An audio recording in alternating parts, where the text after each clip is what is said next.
കാര്യകാരണ ബന്ധങ്ങൾക്കതീതമായ അഭൗതികം എന്നത് അള്ളാഹിനെ കുറിച്ച് മാത്രമേ പറയുള്ളൂ, ഒരു പടപ്പിനെ കുറിച്ചും പറയാവതല്ല.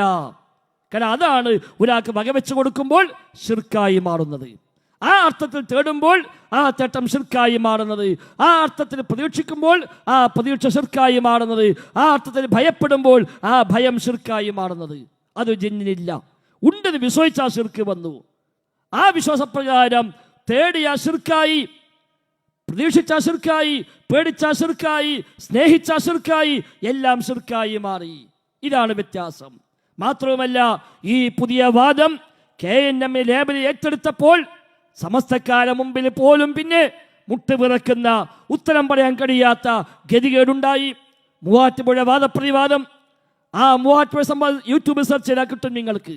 നൗഷാദ് ഹസനി എന്ന് പറയുന്ന അന്നത്തെ AP സുന്നികളുടെ പ്രഭാഷണ വേദിയുണ്ടായിരുന്ന അവിടെ പ്രഭാഷകൻ, ആ പ്രഭാഷകനും ഹനീഫ് കായക്കുടയും അനസ് മൗലവിയും അടക്കമുള്ള ആൾ ഒന്നിച്ചുകൂടിയ മൂവാറ്റുപുഴ വാദപ്രതിവാദത്തിന് നൗഷാദ് ഹസനി ചോദിക്കുന്നുണ്ട്, നിങ്ങളുടെ വാദപ്രകാരം അദൃശ്യമായ മാർഗത്തിൽ, അഭൗതികമായ മാർഗത്തിൽ അള്ളാഹു മാത്രമേ സഹായിക്കൂ എന്നാണല്ലോ.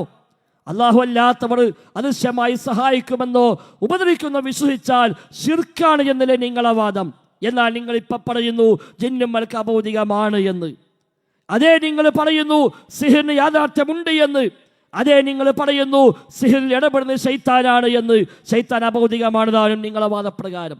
എങ്കിൽ അഭൗതികമായ ജിന്ന് സാഹിറിനെ സഹായിച്ച് സിഹിറിന് യാഥാർത്ഥ്യമുണ്ടാകുമ്പോൾ അള്ളാഹു അല്ലാത്തവർ അഭൗതികമായി സഹായിക്കുമെന്ന് നിങ്ങൾ സമ്മതിക്കുകയല്ലേ?